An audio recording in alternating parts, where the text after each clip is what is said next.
Alrighty, thank you very much everyone for joining us today on another webinar.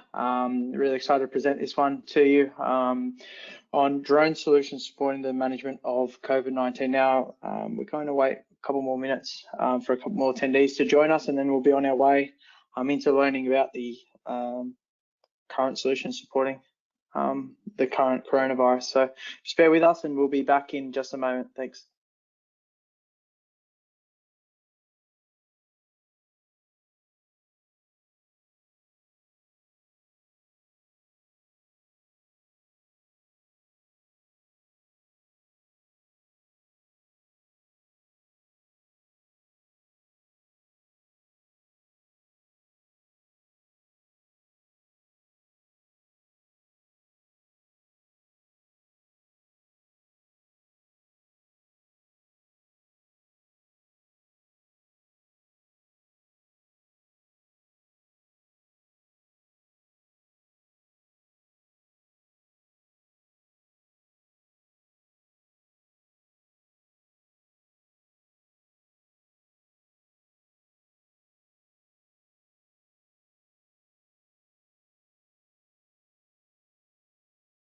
All right, so like I said, thank you very much, ladies and gentlemen, for joining us today on another Sphere Drones webinar series. It's Paris Kokinos here, Managing Director and CEO of Sphere Drones. And I'd like to thank you all for joining us during these times, and hope you're all enjoying your day.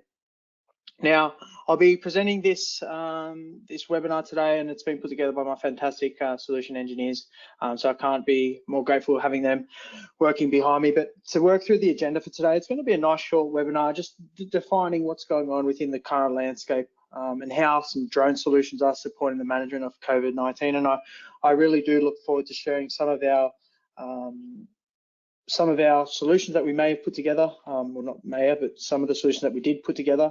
And what you'll see within the handout section, I've just uploaded a handout with reference to the UAV-OX that we've actually generated. So you'll see that be uploaded very, very shortly. As we say, with the agenda and what does it look like, we've got backgrounds and key challenges, drones are applied in the epidemic emergency response, scenarios and solutions, some proven solutions, some experimental solutions, some key adopters and case studies, and then we'll go through a range of Q&A. And as I said, throughout this webinar, if there are any questions, queries, or concerns, please feel free to raise them, and we'll get on our way to answering those for you. So as we usually do, we've got a couple of polls throughout the webinar today. So the first one there is, do you currently hold a RePL? So if we can get those answered, that'd be fantastic.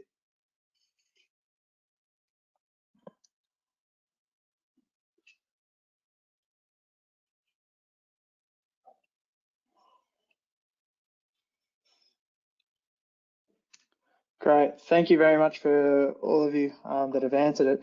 Now, the next question here is, have you seen drones within this current situation? Have you seen them being used by either emergency services or someone like that? Have you seen that happening around that? So have you seen the use of drones in the current pandemic?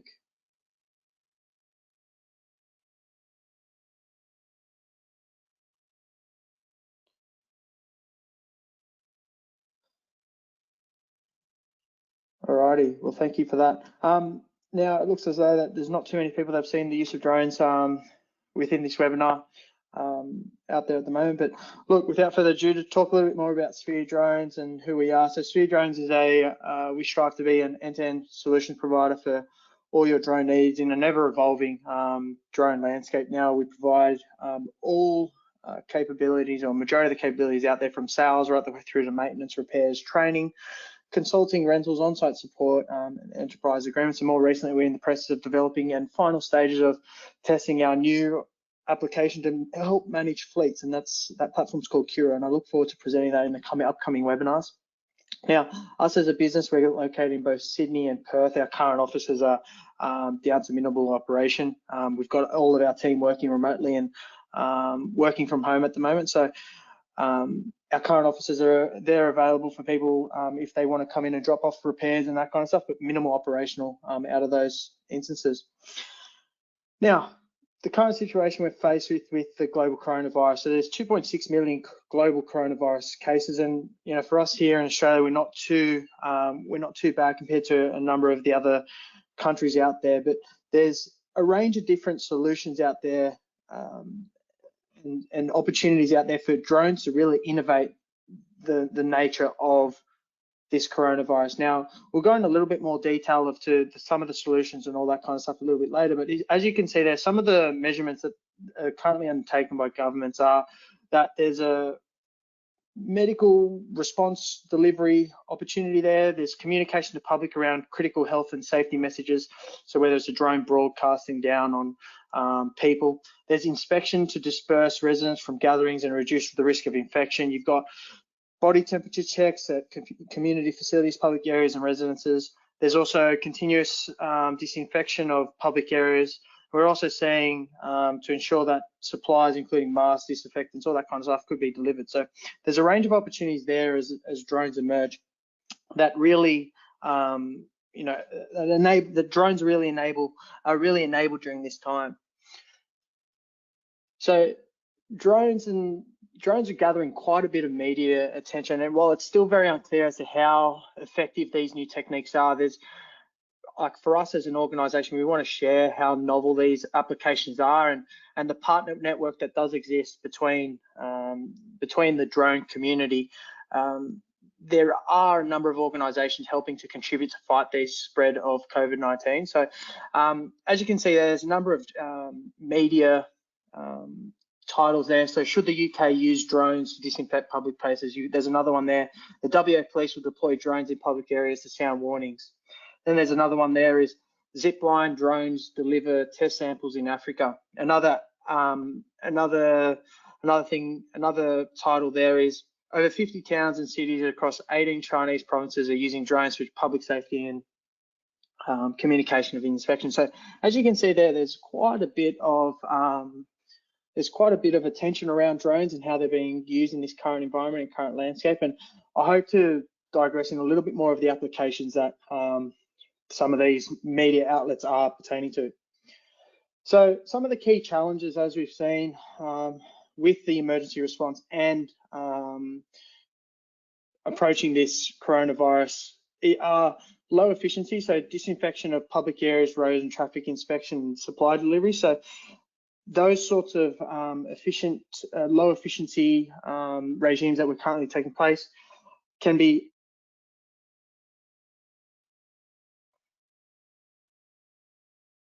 sorry about that, guys. I think my Bluetooth's just knocked out of there.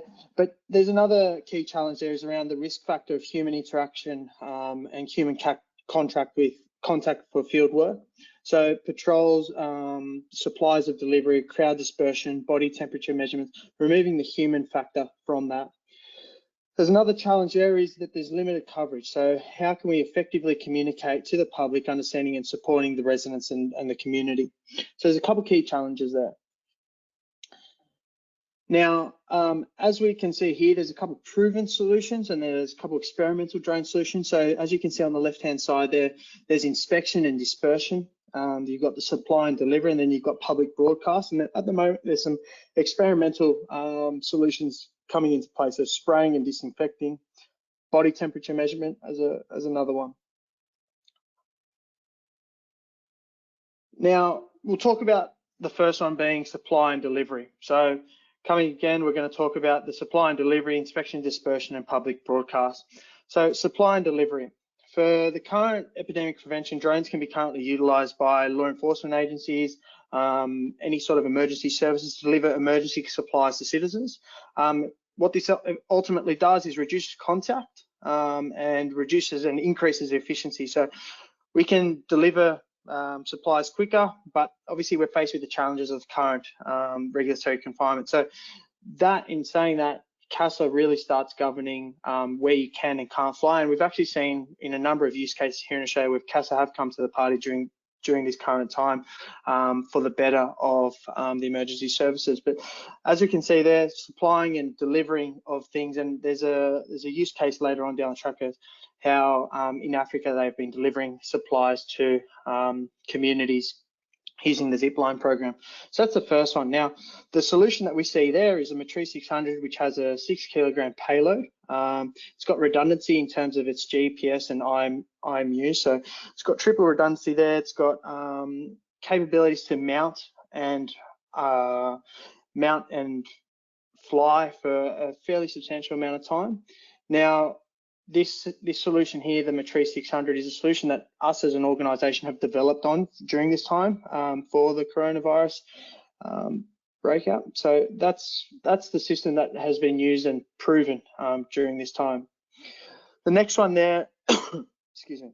The next one there you see is inspection and dispersion. So overall, drones can help disperse traffic, reduce close contact among traffic, a quick aerial inspection over administrative areas or over populous areas can also discover issues and help decision makers figure out solutions. And we saw this in instances like the bushfires, how there was a drone that flew above smokestacks and was able to see where the fires were coming from. These solutions that can carry out inspections and disperse activities can also optionally be deployed to broadcast missions. So there's a dual use there. So you see there that there's elements of deploying these drones for road traffic, public areas, and as for us here in Australia, as summer comes to an end, there's a huge flow of people traveling to and from beaches and public places, and this is where these drones are coming into play. Now, the public broadcast element. So there's efficient communication to the public being completed by these. So solutions that can carry out public broadcast activities can also be optioned to deploy inspection and potentially drop things. Now, through onboard speakers, drones can also assist with broadcasting critical health messages, safety messages, and pretty much educate the audience that are currently out there at the moment about cooperating with law enforcement and share that preventative measure. And this is the similar sort of concept as you go to a beach, you've got the megaphone blasting you instructions based on move left, move right. So the same sort of concept is what we've also seen within the drone sector. I guess when we start talking about a solution that's capable of doing this and a solution that's successfully done this, and in particular for WA Police, that everyone may or may not have seen, the drones themselves are proving to be quite, the Matrice 200 series is quite a dynamic solution. You can see there it's got a variety of payloads and drones available, a variety of payloads, whether it be an infrared camera, a zoom camera, or RGB camera, that can be interchanged. It has a IP rating and protection rating, which allows for greater adaptability when it comes to a diverse environment. But once you start drilling down into the way the WA Police have used this solution, is they've actually mounted a speaker solution to this. So it's proven to be a inspection and broadcast solution where you can mount both a speaker and a camera to it all at the one time. I was just wanting to check with the audience, is my audio okay? And if you could just reply in the question section, that would be fantastic. I know that there's been some issues there. Yeah, okay, yep, all good. Thanks, Paul. Peter, thank you very much. So the next element there is when you go down, and we're just speaking about the Matrice 200 series now. This is above 2 kilo platform, so working with this product really means that you need to have an ROCY, and really means that you need to you need to be able to completely operate this. Other solutions that getting in under the sub 2 kilogram categories are solutions like the Mavic 2 Enterprise series, and many of you might know this. However, the Mavic 2 Enterprise series comes in two offerings, so it's the Zoom and the Enterprise Dual. The Zoom model can obviously zoom. The Enterprise Dual has a thermal capability, which then drills down into a concept of potentially heat signaturing or checking temperatures of people. And there's a scenario a bit later on through this webinar that we talk about how the drone has been used to check in via communities and through the windows of people with hot heat signatures. Now, the Mavic 2 Enterprise, the features and functions of it, it's portable, it's responsive, it has the capability of night inspection, and also has the capability of communication. This is all done through the expansion port that sits above the drone.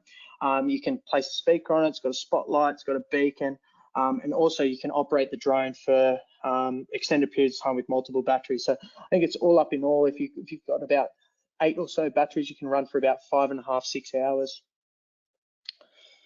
And as we say there's a various amount of prevention broadcast equipment that allows you to broadcast to the audience. Now, we've got the Mavic 2 Enterprise, we've got a independent connection, which is what the UAV OX has got built into it.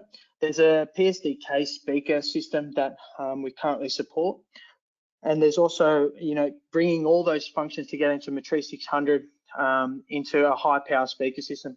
Now, I want to show you a little bit more about what we've done more recently with the governing agency to build out a high volume horn speaker. Now, this horn speaker was designed on and manufactured to be installed on a Matrice 600. Now, typically the Matrice 600 for us has been used as a platform to carry things, and you may have seen it with the water sampler unit that we've designed and developed, but now we've taken that same plate module to design and implement a horn speaker. And you'll see there's a Motorola digital two-way radio attached to it. For those that don't know, our sister company, Paris Radio, is a two-way radio supplier and provider to airline security companies, but not only those sorts of organizations, but we've also done quite a bit of integration work within the drone space. So it's quite interesting to see the way the two organizations work hand in hand. But what we've done there is we've implemented a drone, a horn speaker, two-way radio on a Matrice 600 successfully for one of the local governing agency. So, and I'm just going to play a video here, and I'm not too sure if you'll be able to hear this, but if not, I'll be sharing the webinar after. But what we've got here is we've got a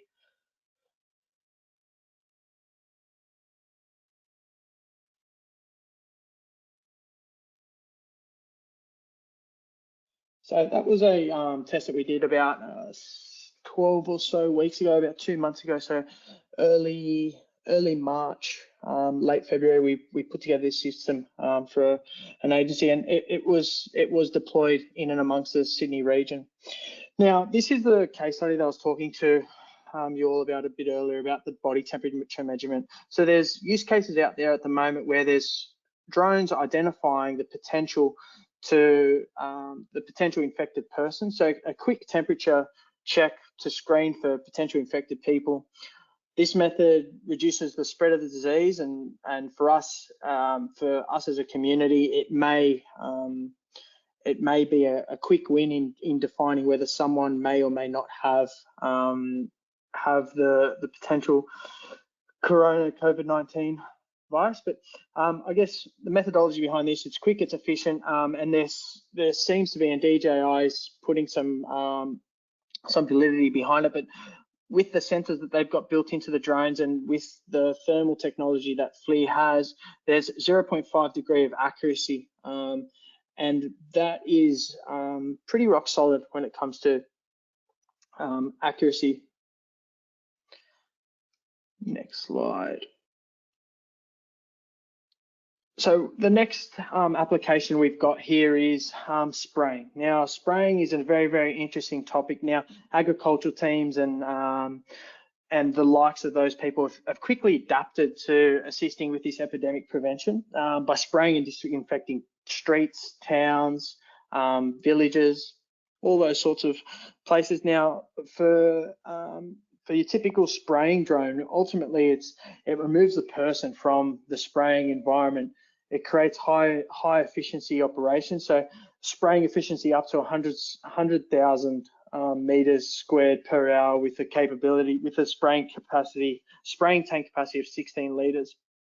Now, for any lower operations, some of the DJI technology has some fantastic imaging radar, which they classify first in the industry, supporting auto detection and bypassing of any obstacles. So from a people and humanitarian perspective, avoiding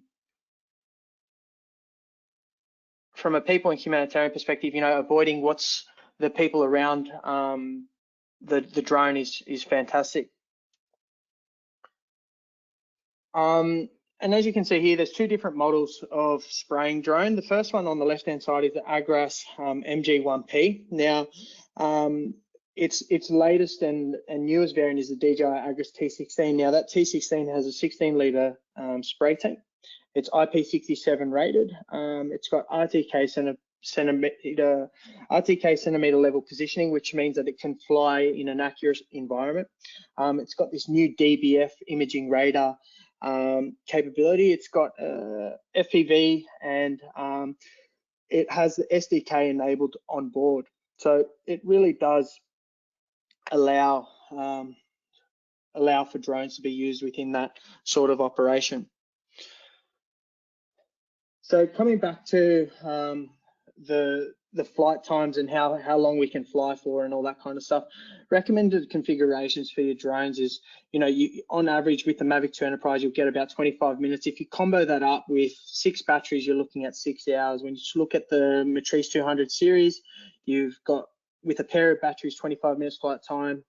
Multiply that by 4, you've got the best part of 6 hours flight time. So it's really sustainable and really configurable solution out there for the inspecting and broadcasting scenario. We're going to go on to the key adopters. So a couple use cases here. The first one being the Shanghai Police Department deploying drones for inspection and public broadcasting. So they actually completed 22 blocks a day, which is for one single pilot. The purpose of the inspection there was the purpose of the public broadcast was to ensure that people were staying within their households and were moving out of public and populous areas. Additional solutions that do enable this, and as you can see there in that image, it's the Matrice 600 with the megaphones functionality. You've also got the capability with the Matrice 200, the Zenmuse, and the XT2 with the third-party loudspeaker, or alternatively the Mavic 2 Enterprise. So the Shanghai Police Department have deployed drones. The next key adopter was the Shanghai community, and you can see there's a family sitting in that window, and there's a drone, and you can see there on the right-hand side of the image, they're doing temperature assessments. So 8 apartment buildings a day, temperature taken at 2 to 3 meters distance away from the balcony, and that's using the Enterprise Dual payload. Next one. The third option, the third adopter there is a UAV system that was used to transport medical supplies and quarantine supplies to fight the virus. So this solution was deployed in the epicenter of the pandemic, so in Wuhan. So a drone was used to deliver those supplies to the hospital. The drone delivery service itself was also utilized in rural areas, and we'll go through that in a second. But methodology of vertical takeoff drones to take off within the confined spaces, but then also beyond visual line of sight, which is a hot topic. And for those that haven't seen our webinar about 3-4 weeks ago with AV Assist, I recommend jumping on to learn more about beyond visual line of sight and the requirements there. Another key adopter was, obviously everyone may have seen, Western Australia Police. They had deployed drones to spread the safety message. So fundamentally, that's a Matrice 200 series with a loudspeaker and extra flashlights. The drone was deployed with the team behind it through parks, beaches, cafe strips. I guess verbalizing rules which ban people from venturing outside and the likes. And that was one that we did see here locally in Australia. Another one there is the DJI Agras was deployed to spray disinfectant, so between chlorine and an ethanol alcohol in Spain. This is you can see there's a team of 3 with 2 drones, which flew up and down the streets to spray disinfectant. I guess the webinar has come to an end now, and I was just wondering, I was going to go through a few questions and answers, but I did want to keep this webinar today nice and short, go through a couple of the use cases and really define what's going on. So if there are any questions, I do encourage them. So There's a question here. So how do you maintain 30 meters distance from people when attempting to take their temperatures using drones? Now, obviously the use cases that we saw within today's webinar were from use cases overseas. So I could only talk in relation to what's going on here locally in Australia. But as you may be aware, the current operating conditions that we must operate in 30 meters from people, places and buildings. And we did a fantastic webinar 2 weeks ago with Tom Pills, a drone lawyer, and we did discuss a number of these things within there. But how do we maintain that 30 meters from distance from people? The first thing is that dependent on who's flying it, really defines whether you can fly within those parameters. So I know that there was a couple of emergency agencies that did get allowance to fly over populous areas. So it all comes back down to what's listed on your ROCY manuals and what's listed within your operational boundaries. Have you seen any disinfecting spraying in Australia? We've seen spraying of crops. There's a use case of spraying in Tasmania, but however they're bound by the organisations that are spraying herbicides and pesticides. But disinfecting spraying, there has been trials, and I know there's a couple of organisations that are looking at the disinfecting of coastal areas. So yes, we have seen spraying testing out there. Next question here. Have there been many operators in Australia successfully operating under beyond visual line of sight to implement these solutions? So obviously the nature of the coronavirus and where we're at today, there's a number of people that are undergoing beyond visual line of sight approvals. And again, there's been two fantastic webinars that we've conducted more recently, one with Ross Anderson from AV Assist about the approval process and what it looks like to get a approval within that sector. But there's a lot of organisations shifting and emerging from what's going on today. And I know there's a couple of examples. Hover UAV have a new unit that they've got within their fleet that they're using and doing some testing within these boundaries, and they're one of the leading organisations conducting beyond visual line of sight operations.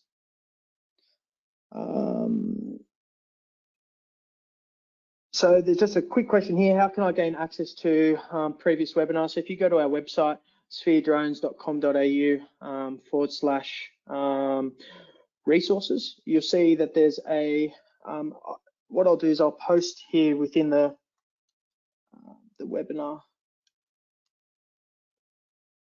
resources. And then once you go to resources, you will then be able to see spheredrones.com.au/resources, and I'll share that with you now.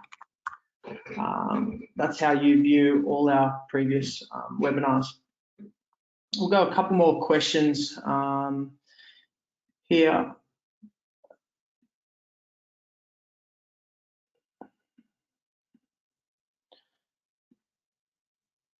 So there's a question here, is what are the other rules around spraying? Is there guidance from EPA or anything like that, like manned aircraft have to follow? So the EPA is working very closely with organisations to develop these processes and procedures. And yes, there are strict guidelines and guidances provided by the EPA. I'm going to leave that there, but without further ado, what I did want to raise was there are a couple new upcoming webinars over the next few weeks. So next Friday, we've got a fantastic webinar on how to make the manual of standards work for you.